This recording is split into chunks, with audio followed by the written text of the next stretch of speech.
నవదీప్ అన్న సినిమాలు యాక్టింగ్ చేస్తే రొమాన్స్ ఎక్కువ, ప్రొడ్యూస్ చేస్తే వైలెన్స్ ఎక్కువ అని అర్థమైంది నాకు.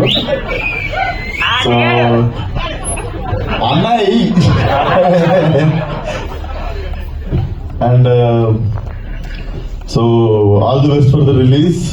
అండ్ సీ స్పేస్ అనే ఒక కాన్సెప్ట్ తో వచ్చినప్పుడే నేను అప్పుడు అనుకున్నా, such a wise decision, like such a nice place, creative space for people to come and explore, like socialize each other, like అదొక జోన్ లాగా.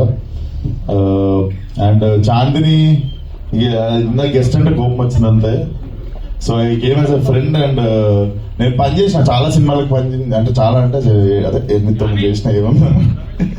సో అన్ని సినిమాల్లో అంటే సినిమాలు చేసేస్తాం, తర్వాత చాలా మంది this stream is like my family అది అని చెప్పి చెప్తారు, కానీ రిలీజ్ అయిన వారం తర్వాత చాలా మంది దగ్గర నెంబర్లు కూడా ఉండవు.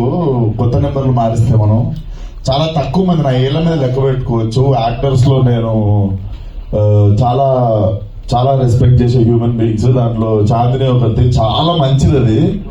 అండ్ దాని తరపున ఒక డైలాగ్ చెప్తాను, అంటే నా డైలాగే కాకపోతే దాని ఎవరికి తెలియదు.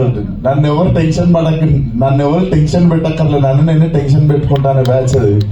సో మేము పిలిచేది కూడా ఐబత్ క్యాండిడేట్ అంటాం, అంటే ఏముండదు అలా అని అదే టెన్షన్ పడిపోతుంటది. సో అదొక స్పెషల్ ఫీచర్, ఎవరికి తెలియదు అనమాట. అట్లాంటి చాందిని ఇందాక స్పీచ్ ఇస్తుంటే అసలు అరే ముందు ఎవరు ట్రైనింగ్ తెలిసిగా ముందే ఎవరిదో చేసిన సినిమా అక్కడ ట్రైనింగ్ తిరుపతి కదా నాన్న, నువ్వు ఫస్ట్ టైం అట్లా ఎవరు తెచ్చింది దయా అంటూ తిరుపతిలో మొదలైంది నాకు ఇది. So good to see you. నాకు తెలిసి ఇంకా అదే వచ్చేసింది, ఆ భయం పోయింది. But so that is one of the thing. And all the best for the film.